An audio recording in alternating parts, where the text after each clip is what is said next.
बोले महाराज भक्ति किसको कहते? जल चढ़ाने को भक्ति कहते, या कपड़े पहनाने को भक्ति कहते, या फूल चढ़ाने को, या आरती उतारने को, या माला पहनाने को? भक्ति किसको कहते? श्री सूत जी ने कहा, हे ऋषियों, भगवान के लिए किया गया कुछ भी कार्य भक्ति के अंतर्गत आता है। भगवान के लिए किया गया कोई भी कार्य, तुम आकर के सीधे पोंछा उठा के पोंछा भी लगाने लगे भगवान के निमित्त, तो भक्ति है तुम्हारी, वो भक्ति है। झाड़ू भी लगाने लगे, भक्ति है, भक्ति के अंतर्गत। यहां तक कि आप भगवान का मान करके अपनी गृहस्थी भी चला रहे हैं, वो भी भक्ति है। घर में रोटी भी बना रहे हैं, अगर बच्चों के लिए बना रहे हैं, लक्ष्य बना है कि बच्चे के लिए बनाना है, तो वो नाश्ता है। और अगर वही पराठे भगवान के निमित्त बना दी, भगवान पूरा नहीं खा जाते हैं, भगवान पूरा लौटा देते हैं, लेकिन भाव रखना है कि भगवान के लिए है। अगर यह भाव आ गया कि भगवान के लिए हम पराठे बना रहे हैं, बच्चे प्रसाद पाएंगे, तो आपकी पर वो भक्ति हो गई, वो भगवान के लिए हो गई। भगवत बुद्धि से किया गया कोई भी कार्य भक्ति कहलाता है। कुछ भी कार्य केवल भगवत बुद्धि आ जाए, भगवान के प्रति हमारा भाव आ जाए कि हम भगवान के हैं, उन्हीं के लिए कार्य कर रहे हैं, तो नौकरी करना भी भक्ति हो जाएगी, व्यापार करना भी भक्ति हो जाएगी, व्यापार कार्य करना भक्ति हो जाएगी। एक तहसीलदार थे पन्ना में, शर्मा जी, आपको मैं घटना बताऊं तो प्रत्यक्ष। वो बड़े ईमानदार अफसर थे, किसी से भी किसी प्रकार की भी कोई भी पैसा नहीं देते थे, घूस आदि रिश्वत आदि, केवल वेतन से ही अपना काम चलाते थे। वहीं पर एक कन्हैया जी का, जुगल किशोर जी का मंदिर था, उसमें वो आते जाते थे, बड़ी निष्ठा थी। तो जाकर के मंदिर में जो भी सेवा बने अपने करते रहते थे, शारीरिक सेवा। जब वेतन आती थी तो वेतन ले जाकर के पुजारी जी को दे देते थे, पुजारी जी ये भगवान के हाथ में छुपा दीजिए और हमें प्रसाद दे दीजिए। उस प्रसाद को लेकर के पूरे परिवार का पालन करते थे। ध्यान दीजिएगा, उस शर्मा जी उस वेतन को लेकर के अपने परिवार का पालन करते कि बच्चे को जो आवश्यकता है, देखो आवश्यकताओं की कोई सीमा नहीं, जितनी आपके पास व्यवस्था है उतनी बड़ी आवश्यकताएं हैं, कोई सीमा नहीं। तो अगर सीमित आवश्यकताएं हमने बना ली तो वैसी व्यवस्था में काम चल जाता। वो शर्मा जी अपनी सीमित आवश्यकताएं रखते थे, सहज भाव में रहते थे। पन्ना की घटना है ये, पन्ना जिला मध्य प्रदेश में है, जहां हीरा निकलता है।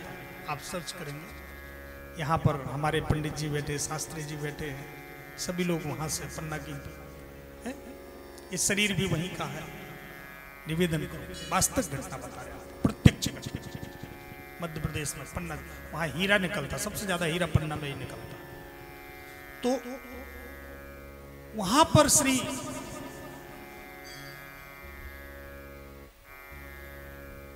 शर्मा जी नित्य अपनी सेवा करते थे ठाकुर जी की, भगवान की सेवा मान करके नौकरी करते थे। एक दिन उन्होंने सेवा कर रहे थे, उस समय पुजारी जी ने कहा, शर्मा जी कल भगवान के यहाँ फूल बंगला है, तो आपकी इत्र लगाने की सेवा रहेगी। आप सभी भक्तों को इत्र लगाएंगे, सेंट लगाएंगे। सेंट लगाने की, इत्र लगाने की सेवा पुजारी जी ने दे दी। कोई भी उत्सव हो, कोई भी कार्य हो, तो सेवा बांट दी जाती, आप ये सेवा करना भक्तों को। इत्र लगाने की शर्मा जी को सेवा प्रदान कर दी गई। उसी दिन शर्मा जी बड़े प्रसन्न थे, चलो ठाकुर जी की सेवा करेंगे, आज छुट्टी ले लेंगे, आज नहीं जाएंगे ड्यूटी में। महाराज ऐसा निश्चय किया कि रात्रि में उनके पास सूचना आ गई कि कल कलेक्टर की आवश्यक मीटिंग है, उसमें उपस्थित होना है और ये अमुक अमुक जानकारी लेकर के जाना है। अब धर्म संकट बन गया, ऑफिसर है, तहसीलदार है, अब उसको करना ही करना पड़ेगा, क्या करें, कलेक्टर की मीटिंग है। वो सोचने लगे मैं करूं तो करूं क्या, धर्म संकट में पड़ गया। एक तरफ भगवान है, एक तरफ नौकरी है। अगर मैं कलेक्टर की बात नहीं मानता हूं तो नौकरी चली जाएगी। उन्होंने तत्काल सोचते सोचते मन में निर्णय किया, प्रभु के लिए ही तो मैं नौकरी कर रहा हूं, उन्हीं की नौकरी है, मैंने कोई किसी प्रकार का छल कपट तो है नहीं। तो भगवान ही संभालेंगे, जो करना होगा करेंगे, पर मैं कल अब नौकरी में नहीं उनकी सेवा में जाऊंगा। और ये निश्चित है कि कलेक्टर मुझे सस्पेंड कर देगा, तो इस्तीफा उन्होंने लिख दिया कि रख देंगे घर में, अगर वो कुछ ज्यादा कहेगा तो मैं इस्तीफा दे दूंगा, भगवान की सेवा करूंगा, जो करना होगा वो करेंगे। ऐसा उनके मन में भाव जमा। इस्तीफा लिख करके रख करके चले गए मंदिर, और जा करके सीधे बढ़िया सेवा किया, पूजा की सेवा, जो इत्र की सेवा थी, सभी भक्तों को लगाते रहे, बड़ी आनंद लेते रहे। और जब मन में त्याग भाव होता है तो ज्यादा आनंद बढ़ जाता है। शर्मा जी बहुत आनंद लिए पूरे उत्सव का, नाचते रहे, बढ़िया उत्सव चलता रहा। शाम को आए, रात्रि में सोए, बढ़िया बढ़िया झांकियां देखी, ठाकुर जी की कृपा का अनुभव देखा। सुबह उन्होंने सोचा कि मैं अब जाऊं ड्यूटी, कलेक्टर के पास, कलेक्ट्रेट में क्षमा मांग लूंगा, अगर गुस्सा नहीं होंगे तो अच्छी बात है। तो शर्मा जी जेब में इस्तीफा डाल करके गए कि अगर कुछ ज्यादा बोलेगा तो मैं इस्तीफा सामने रख दूंगा। सामने लेकर के गए और कलेक्टर के पास कहा, साहब मुझे क्षमा करिए। कलेक्टर ने कहा, आइए शर्मा जी आइए, बड़े सम्मान से बोला, पुलिस सर हमें क्षमा करिएगा, कल मैं नहीं आ पाया। कलेक्टर देखा और देखते देखते, शर्मा जी आप झूठ कब से बोलने लगे? हमें ये सदैव विश्वास रहता था कि शर्मा जी कभी झूठ नहीं बोलते, बड़े ईमानदार अफसर, और आप झूठ कब से बोलने लगे? शर्मा जी ने कहा, सर झूठ झूठ किस बात की? कलेक्टर ने कहा, वो रजिस्टर लाओ कल की मीटिंग का बोला। देखिए शर्मा जी आपके दस्तखत हैं, कल आप बैठे रहे, आपसे जो जानकारी मांगी आपने तत्काल दिया, आपने उपस्थिति दी, आप झूठ बोलने में आया नहीं।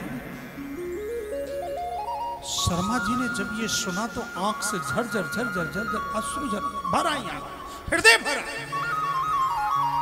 क्या हुआ शर्मा जी, क्यों अधीर हो गए? सर अब मैं कुछ नहीं कह सकता हूं, यह सत्य है, मैं शपथ पूर्वक कहता हूं कि मैं कल नहीं आया। मैं तो जुगल किशोर जी के मंदिर की सेवा में लगा रहा, उनके चरणों में, उनके भक्तों में इत्र लगाता रहा, भक्तों को इत्र की सेवा करता रहा, लेकिन मैं तो नहीं आया, पर मेरे रूप में लगता जुगल किशोर जी ही आपके यहां मीटिंग करने के लिए आए। शर्मा जी ने जब ये कहा तो वो अधिकारी भी, IAS अधिकारी है वो, उसका भी हृदय बड़ा द्रवित। शर्मा जी आप नहीं आए?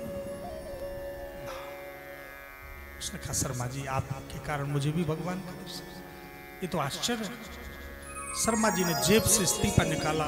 सर मैं तो पहले संकोच में थोड़ा मोड़ा भय था कि आप कुछ कहेंगे, लेकिन अब मैं पूरी दृढ़ता से इस्तीफा दे रहा हूँ। अब मुझे नौकरी नहीं, ठाकुर जी की सेवा करनी है। जब मेरे लिए वो मेरा रूप धारण कर सकते हैं, तो मेरा परिवार को चलाने के लिए भी वो मेरा रूप धारण कर सकते हैं, मुझे कोई चिंता नहीं। इस्तीफा सामने रख दिया। कलेक्टर धार्मिक था, कलेक्टर का नाना, शर्मा जी आपके द्वारा मुझे भगवान का दर्शन हुआ, और मैं इतना कठोर नहीं बन सकता कि आपके इस्तीफा को स्वीकार कर लूं। मैं वचन देता हूं कि आप जैसी नौकरी करते उसी तरीके से करिए, खूब भगवान की सेवा करिए, जितना बने आप करते रहिए। जब तक मैं हूं आपको किसी प्रकार की कोई चिंता नहीं। और कलेक्टर आएगा उसको भी मैं कह दूंगा कि इनके ध्यान रखेंगे, बड़े ईमानदार से, आपको कोई दिक्कत नहीं, आप नौकरी करिए और भगवान की सेवा करिए।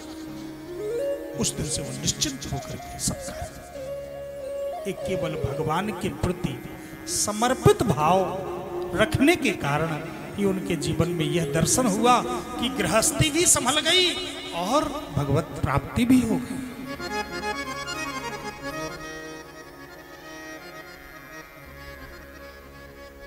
मानव का सबसे बड़ा धर्म है भगवान की भक्ति।